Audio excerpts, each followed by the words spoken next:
Hello everybody, it's your boy Chill Will, and today I have a Thin Mint Blizzard here from Dairy Queen, and here's what it looks like in a spoon. And without further ado, I haven't tried this version, so let's try this.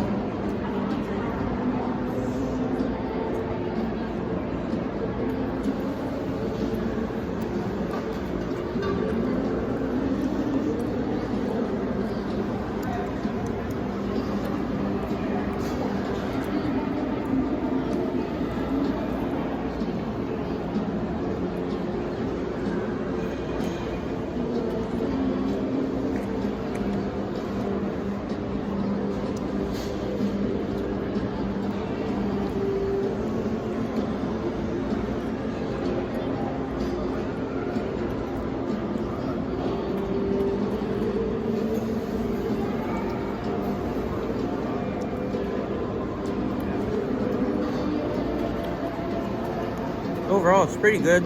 I wouldn't say I like it as much as the Oreos one. Lacks the crunch.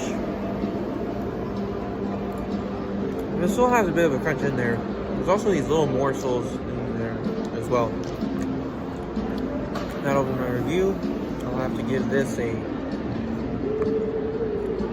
9.1 out of 10. That'll be my review, and you already know these.